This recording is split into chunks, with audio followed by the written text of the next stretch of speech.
Olá, estudantes. Tudo bem com vocês? Vocês se lembram de mim? Espero que sim. A gente se viu faz um pouquinho de tempo, né? Nossas aulas são meio passadas, mas espero que você se lembre. Eu me chamo Henrique, sou professor das práticas de Ciência e Tecnologia da Educação Integral.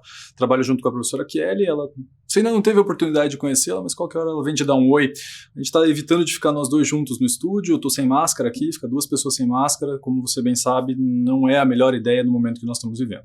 Eu espero que vocês todos estejam bem e estejam preparados para mais uma aula das práticas de ciência e tecnologia. Nossa aula hoje é uma aula densa, uma aula difícil, com um conteúdo meio complexo, alguns conceitos difíceis.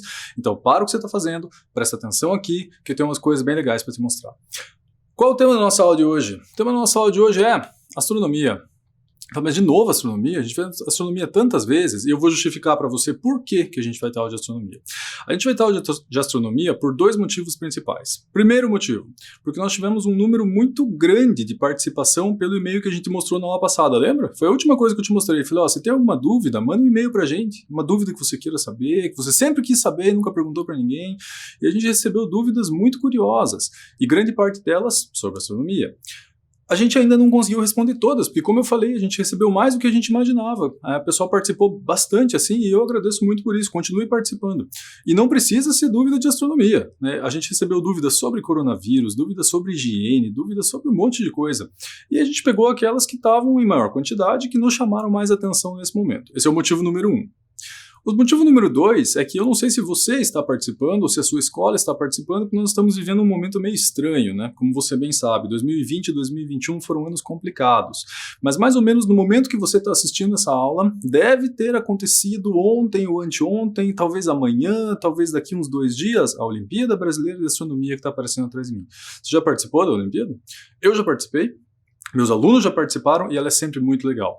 Se um dia você tiver a oportunidade de participar, não deixe essa oportunidade escapar. Ela é muito boa. Então, converse com o seu professor, converse com a sua professora, para que, se esse ano não deu para participar, porque a gente está todo mundo remoto, a prova teve que ser pela internet, de repente isso é difícil para algumas pessoas, para que no ano que vem você tenha uma oportunidade de participar. Ela é uma Olimpíada, ela é uma prova, e eu não sei se você reparou, mas esse slide é uma premiação. Eu moro em Curitiba. Talvez onde você more, né, as pessoas participem mais que aqui, talvez participem um pouco menos, mas aqui a gente sempre participa e tem sempre uma solenidade grande de premiação, porque os nossos alunos aqui se dedicam bastante. Alguns conseguem medalhas, outros não, mas o importante não é obter a medalha. O legal é participar, é aprender coisas novas, né, procurar investigar coisas novas. Então, se tiver a oportunidade de participar algum dia, fica aí a nossa sugestão. Graças a esses dois fatores, nossa aula hoje é sobre astronomia, mas a gente vai ver algumas coisas um pouquinho diferentes para que a gente não fique só no que você já viu. Então eu vou te trazer umas 5 reportagens para você ver uma coisa um pouquinho diferente do que a gente costuma ver em sala de aula. Então, fica de olho.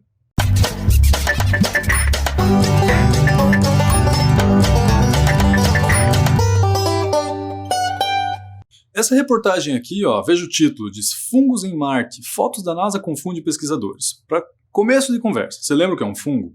Existem vários tipos de fungo, mas aqui eu estou me referindo a um cogumelo. Então imagine um cogumelo, um champignon, talvez você já tenha comido, talvez você já tenha visto ele rende a grama.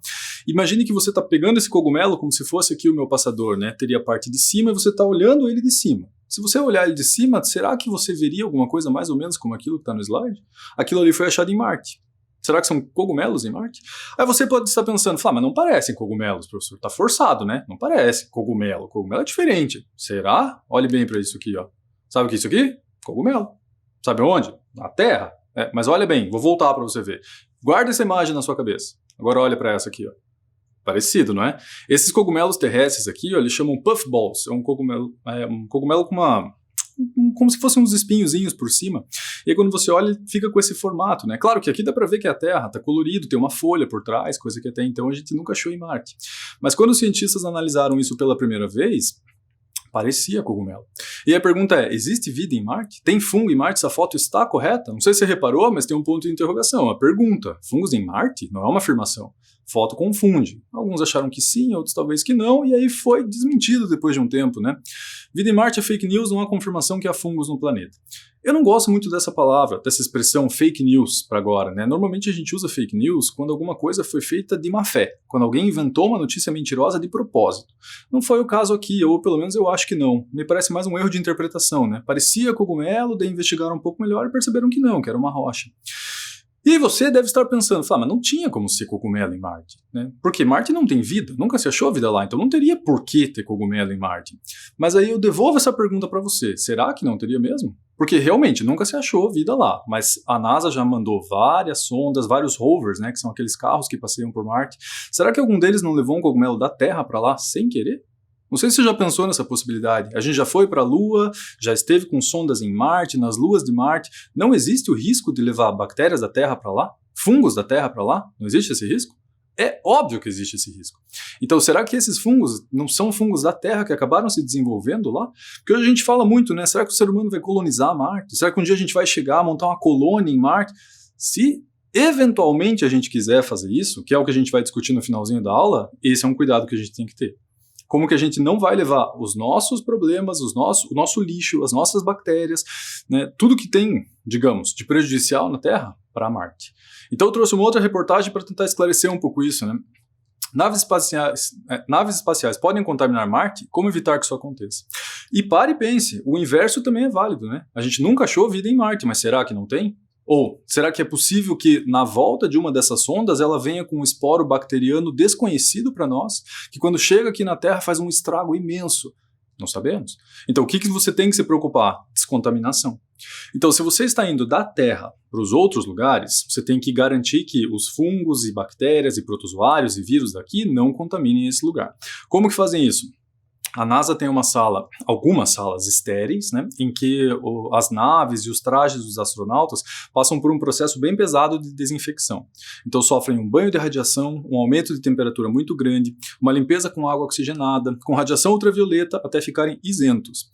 E eles passam um tempo numa sala que é uma sala detectora de vida. Curiosamente, acho que ano passado foram encontradas 2 bactérias estranhas lá que nós nunca tínhamos encontrado na Terra.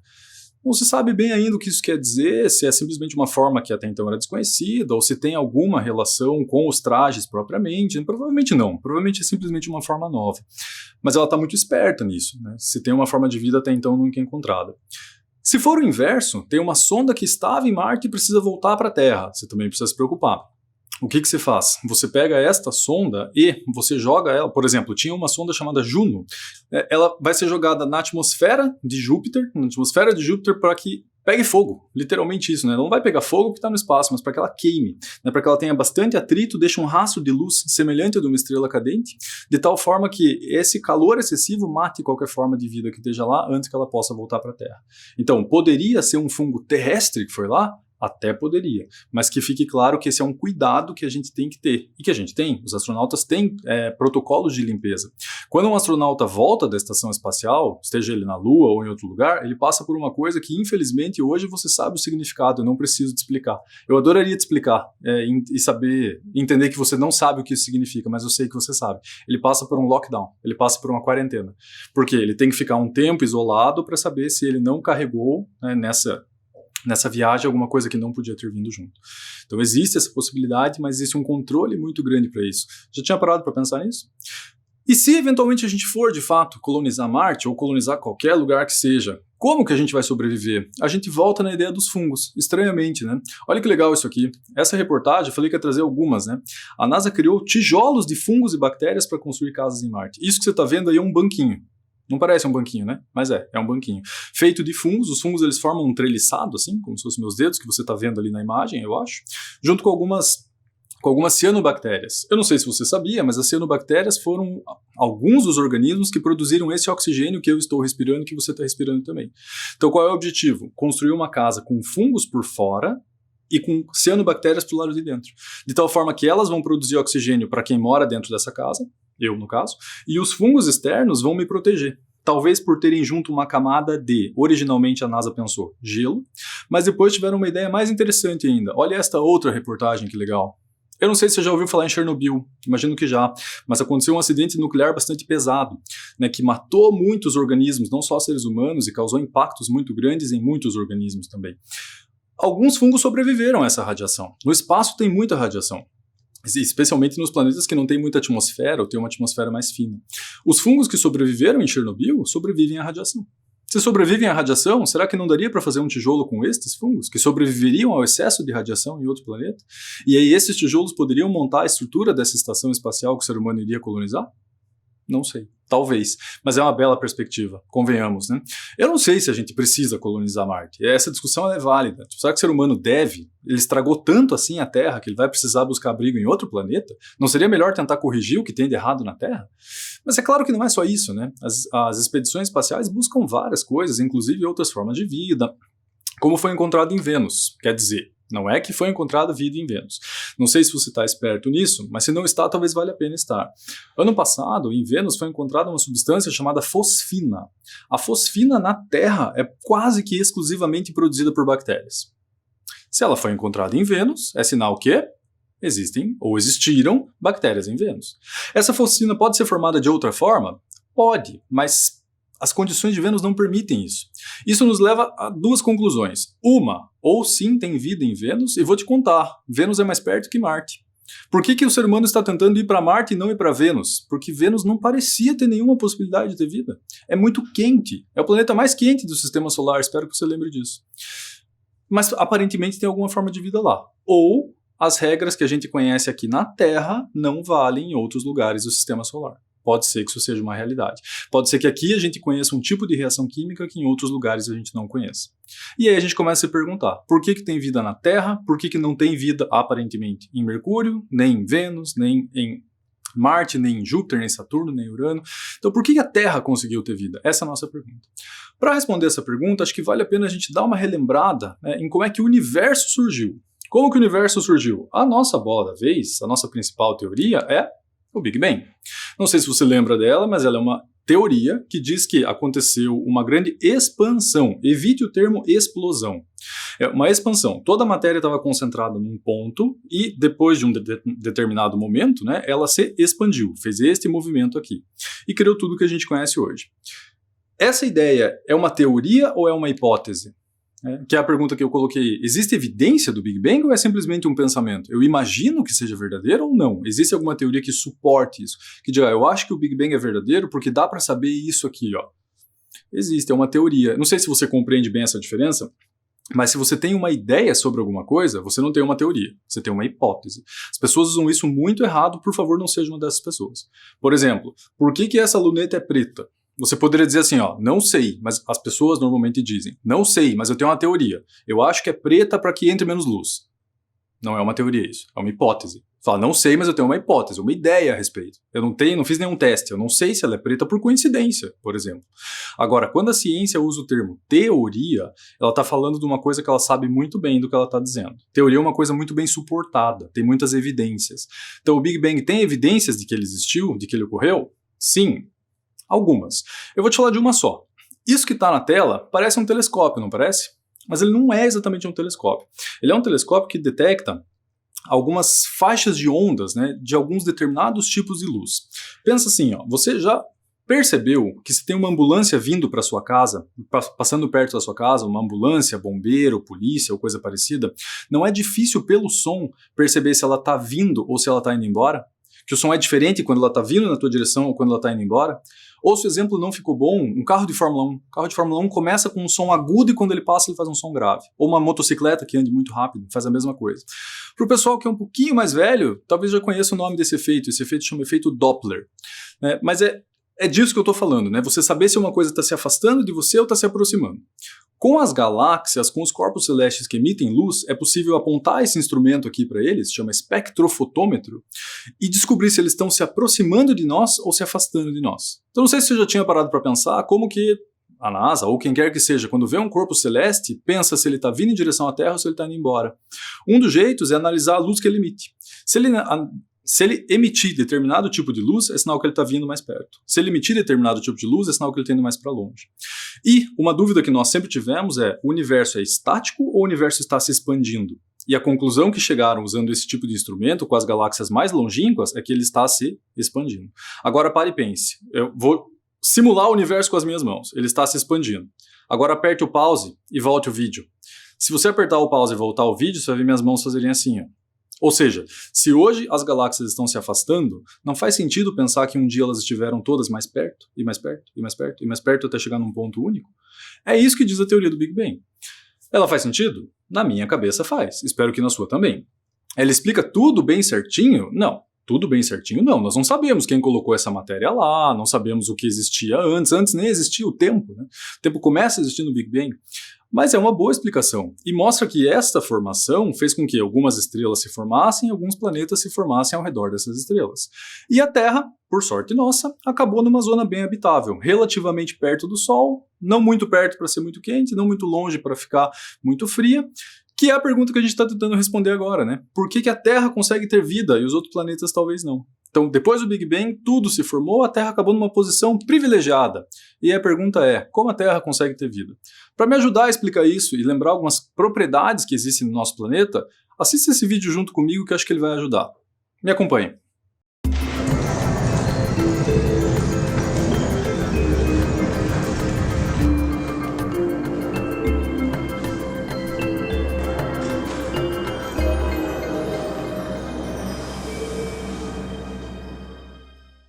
A melhor definição para o planeta Terra é nossa casa. A Terra também é o terceiro de um conjunto de 8 planetas em torno de uma estrela cuja luz é responsável pela manutenção de um fenômeno encontrado em abundância em todo esse planeta, a vida. Apesar de ameaçada em grande parte pelas ações humanas, a vida se estrutura de uma maneira muito complexa e diversa nos vários ambientes terrestres.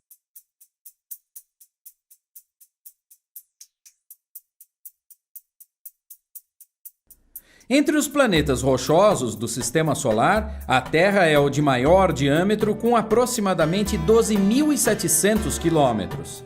Ela apresenta uma atmosfera que funciona como filtro de várias formas de radiação. As características da nossa atmosfera são resultado de uma forte interação entre o planeta e as espécies que aqui se desenvolvem. Se hoje tememos o aquecimento global, provocado entre outras coisas pelo gás carbônico produzido pelo homem, houve uma fase em que a presença desse gás na atmosfera contribuiu em muito para manter a temperatura média da Terra confortável para o desenvolvimento da vida.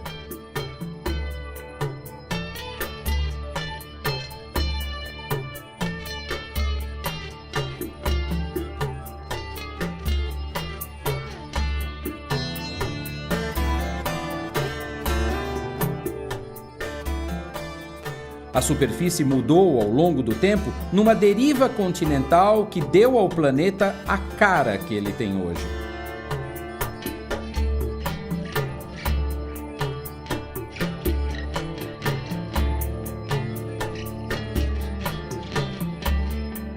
A fina crosta da Terra, cuja espessura varia entre 5 e 30 quilômetros, não é contínua. Ela forma grandes estruturas chamadas placas tectônicas, que interagem entre si e que eventualmente produzem grandes tremores de terra. A crosta está depositada, por assim dizer, sobre uma extensa camada genericamente chamada de magma. Com cerca de 5.000 quilômetros de profundidade, ela possui várias subdivisões. Abaixo dessas camadas, há o núcleo terrestre, que possui coisa dos seus 1.700 quilômetros de diâmetro, distribuídos numa região sólida no centro e líquida logo a seguir. O movimento do ferro derretido no interior terrestre, juntamente com a rotação de nosso planeta, cria um efeito semelhante a um dínamo que gera o campo magnético para a Terra. O eixo de rotação terrestre está inclinado em relação ao plano da nossa órbita. Adicionando essa inclinação à rotação da Terra em torno de si mesma e à revolução em torno do Sol, acabamos vendo o que acontece no espaço. Inclinada, a Terra recebe ora mais luz e calor do Sol no hemisfério sul, ora no hemisfério norte, 6 meses depois.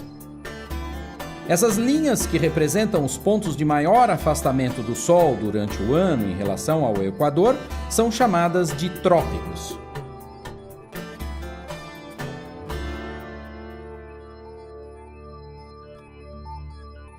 As estações marcam ciclos que, juntamente com as dinâmicas da atmosfera e água no planeta, resultam num ambiente ímpar para o desenvolvimento e conservação da vida. precisamos urgentemente aprender a respeitar esses e outros ciclos do planeta para que possamos chamar a Terra de casa por muito mais tempo. Até o próximo programa. Lembrou? Parecem características básicas, assim, né? Mas não são. Esse vídeo que eu acabei de mostrar não é um vídeo para criança, uma animaçãozinha, assim, que fala, nossa, que básico. Não, não é. E eu espero que agora, se eu te perguntar, você me responda sem titubear. Isso que está acontecendo no slide aqui é um movimento de translação. Verdadeiro ou falso? Olha bem. Isso que está acontecendo no slide, nesse GIF que eu coloquei, dá até para ver as luzes ali, ó, quando ela vai para a parte noturna, né? É um movimento de translação. Isto é falso. Isso que está acontecendo é um movimento de rotação. Lembre bem desses movimentos, é importante que esteja claro para que você não confunda nada do que a gente vai falar a partir de agora. Eu não me refiro só à minha aula, não. Esses movimentos são conceitos bastante básicos, você provavelmente viu quando você era bem menor do que você é hoje. Eu espero que eles estejam claros ou que o vídeo tenha te ajudado a lembrar. Mas a nossa pergunta agora é, como que a Terra consegue ter vida? Então vamos analisar isso de duas formas diferentes. Primeira, pense sempre assim, a Terra tem isso que eu vou falar para você, e é isso que nós estamos procurando num outro planeta. Por quê? Porque nós estamos procurando um planeta que possa ter vida. É claro que a vida que talvez a gente ache em outros planetas seja muito diferente da vida que a gente tem aqui na Terra, como essa que eu falei em Vênus, que eu nem sei se é vida. Mas assim, se for, provavelmente é uma vida diferente da que a gente tem aqui. Mas, ainda assim, é claro que a gente vai procurar uma forma de vida parecida com o que a gente tem, porque, veja, o universo tem muito tempo, a Terra tem muito tempo de vida. Os outros planetas, a idade deles é calculada, e numa vizinhança mais próxima, essa foi a forma que vingou, que deu certo. Então é natural que a gente procure coisas parecidas com o que a gente tem aqui na Terra. Então vamos lá. Primeira coisa que você precisa olhar num planeta, o dia que você for fazer uma investigação, se você for um pouco mais velho e for trabalhar com isso, for fazer ciências aeronáuticas, for se especializar em astronáutica, e você pode fazer isso se você quiser, quero deixar isso claro. Qualquer um de vocês poderia vir a ser um astronauta, você vai ter que se dedicar bastante, mas você pode fazer isso, existem casos de astronautas brasileiros, como você bem sabe. Se você estiver fazendo uma investigação, uma das coisas que você vai ter que investigar se um planeta tem ou não, atmosfera. A atmosfera é aquela camada de gases, né, que fica acima da superfície, né, ela tem vários estratos, e a atmosfera da Terra é bastante espessa, de tal forma que toda a radiação forte que vem do Sol, do espaço, né, ela é devidamente filtrada, ou pelo menos deveria ser. O que tem nessa atmosfera? Nitrogênio, com N de nariz, é o que mais tem, oxigênio, gás carbônico e outros gases, amônia, metano, monóxido de carbono, tem um pouquinho de cada. O que tem de muito importante aqui é ozônio. Não sei se você lembra disso, mas o ozônio é o O3. O oxigênio que a gente respira é o O2. O O3 é aquele que faz como se fosse um óculos escuro na Terra, né? De tal forma que ele bloqueia grande parte da radiação ultravioleta. Então, quando a camada de ozônio sofre e começa a ter buracos, nós sofremos muito porque começamos a ter problemas de pele, câncer de pele. E aí, você já deve ter ouvido falar que é importante sempre passar protetor solar, porque a camada de ozônio já sofreu bastante ao longo da história. Mas uma atmosfera é importante, uma camada espessa dessa é importante para garantir vida. Tem planetas que teriam potencial para ter vida, assim, tem características parecidas com a da Terra, mas tem uma atmosfera muito fininha, de tal forma que vai ser difícil lidar com a vida lá, porque chega muita radiação do Sol. Quer adivinhar um que é assim? Marte. Né? Marte tem atmosfera? Tem. Só que a atmosfera não é que nem a da Terra, não é espessa como a da Terra. Então o nível de radiação lá é maior. Isso é um problema? Óbvio que é um problema. Tanto é que estão pensando em fazer uma casa com um tijolo grosso feito de fungo, para ver se ele consegue resistir a essa radiação. Né? Então planetas que não têm uma atmosfera certamente serão dificultados. Essa atmosfera nos leva a uma interessante questão, que foi a principal que a gente viu. Eu peguei o nome de 2 estudantes aqui, porque teve gente que não assinou. Então, se você mandar a tua dúvida para nós, não esqueça de assinar, dizer o teu nome. Às vezes no e-mail não dá para saber, né? Às vezes o e-mail é só um apelido ou é um sobrenome. Não esqueça de assinar e, se possível, fala para a gente também que escola que você estuda, que cidade que você estuda, né? Se você não estuda em Curitiba. Porque se você fala a escola e a série, eu tenho pelo menos uma ideia de quantos anos você tem. Mas se puder, coloca também quantos anos você tem, que escola você está e qual é a tua dúvida. Mandaram pra gente pelo menos 2 estudantes, os 2 que eu sabia o nome, mandaram essa dúvida aqui, ó. A Helena Ribeiro Pires, da Escola Municipal Monteiro Lobato, e o estudante Davi Pizzuti, acho que é assim que fala, se não for assim, me desculpe, Davi, mas o Davi não falou que escola ele estuda e nem quantos anos ele tem, então eu não sei. Eles mandaram essa pergunta que parece uma pergunta bobinha, mas eu vou te dar 5 segundos pra você pensar na resposta. A pergunta é, por que o céu é azul? 5, 4, 3, 2, 1. Sabe a resposta? Tomara que sim, mas não sei não, hein? Essa parece uma pergunta bobinha, infantil, mas não é infantil coisíssima nenhuma. Uma vez eu perguntei para uma turma minha, uma turma de pessoas bem mais velhas que vocês, por que o céu era azul? E uma estudante me respondeu, porque reflete o mar. Não, porque reflete o mar, não. Você pode me dizer que o mar é azul porque reflete o céu, mas não o contrário. Eu moro em Curitiba, Curitiba não tem mar. E o céu aqui é azul. Por quê? Porque reflete o rio? Não, não é por isso que o céu é azul. Então, por que é que o céu é azul? Não sei se nós sabemos. E essa é uma explicação complicadinha. Vamos ver se o vídeo que eu vou te mostrar agora ajuda a gente a entender essa explicação um pouco mais. Depois eu volto para ajudar a dizer tudo que o vídeo vai dizer de meio complicado. Mas fica atento, ele vai usar uns termos meio estranhos, mas eu já volto para explicar eles para você. Me acompanha.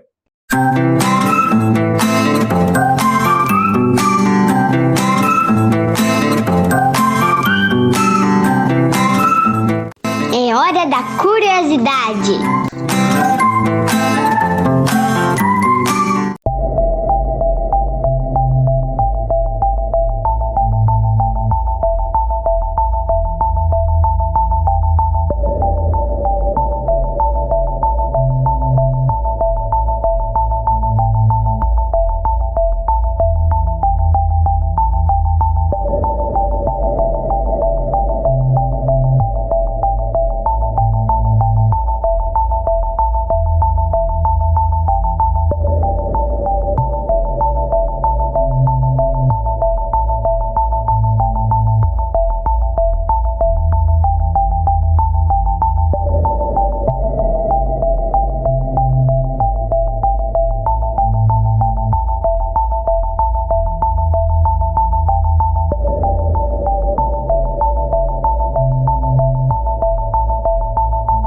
Para você que não lembrava, essa é a nossa hora da curiosidade, né? Então, cada vez que a gente for responder as dúvidas de vocês, vai aparecer essa vinheta da hora da curiosidade e eu estimulo mais uma vez, no final da aula eu vou colocar o e-mail de novo, estimulo mais uma vez a você, sempre que quiser, manda dúvida para nós.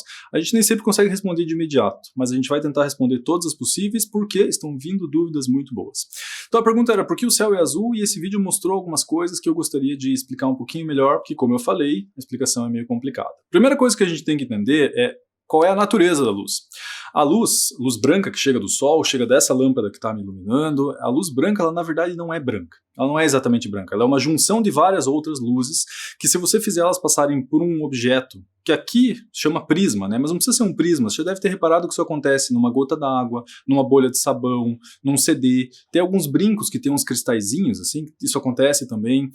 Você consegue separar a luz branca nessas outras 7 outras cores, né, que são as 7 do arco-íris: vermelho, laranja, amarelo, verde, azul, anil e violeta. Anil é um azul um pouquinho mais escuro, assim, né, para tirar essa dúvida.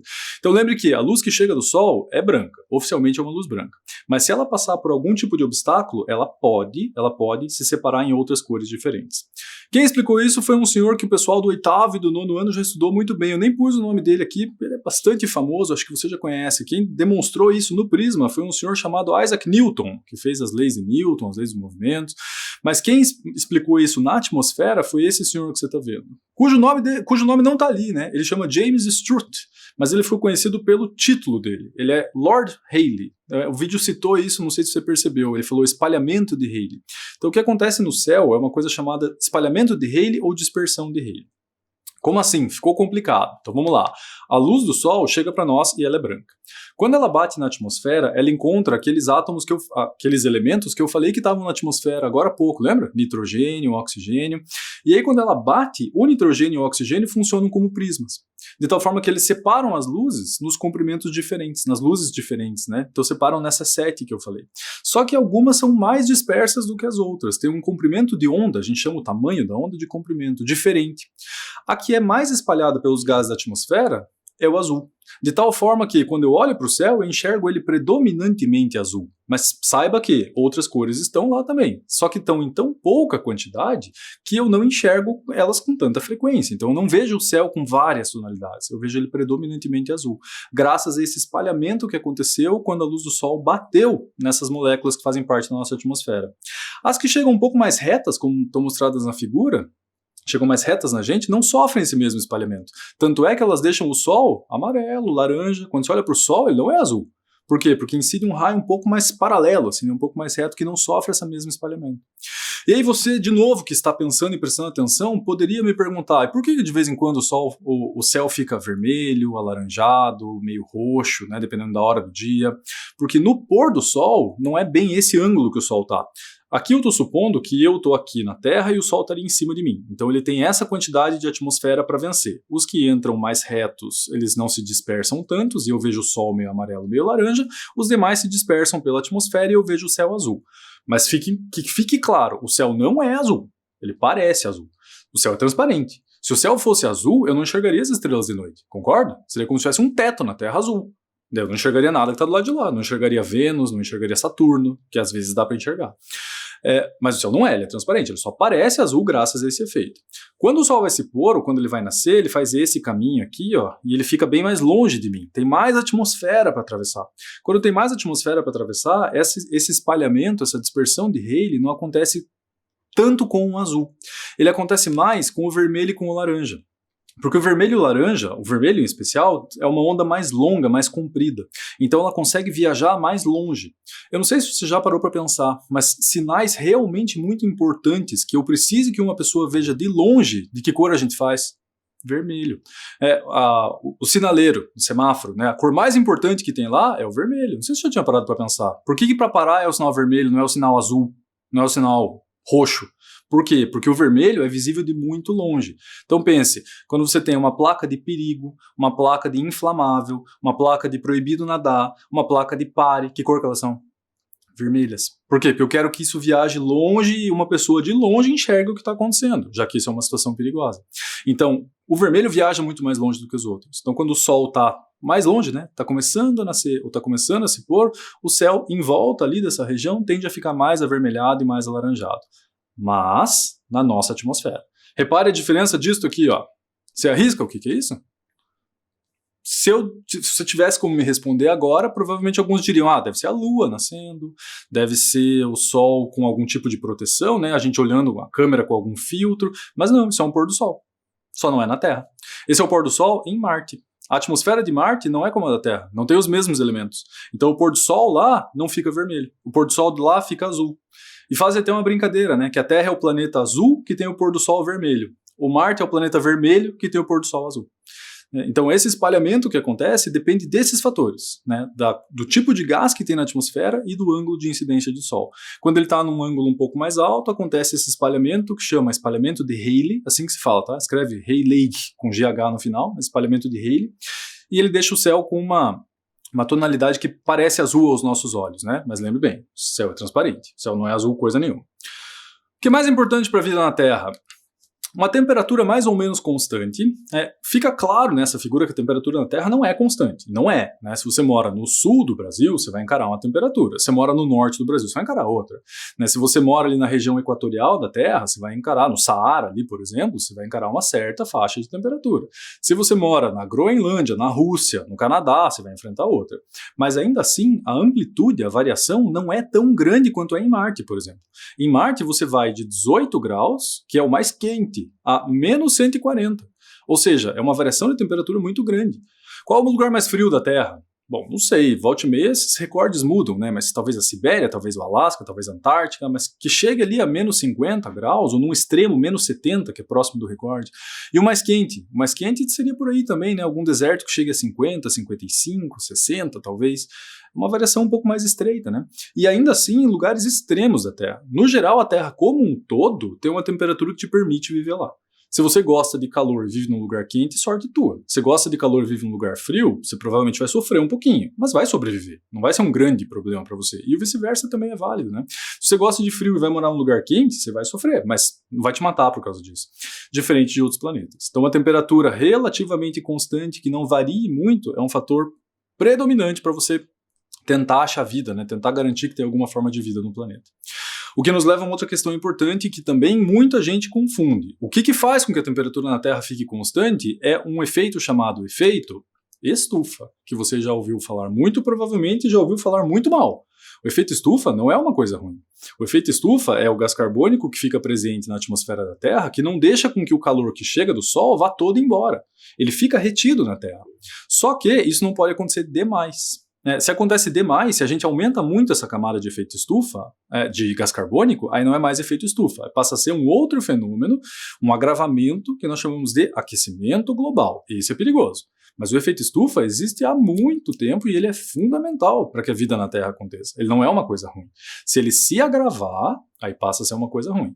Mas o efeito estufa é uma coisa benéfica, uma coisa que existe na Terra há muito tempo. Só que ele não pode ser demais, como eu falei. Sabe onde tem demais? Vênus.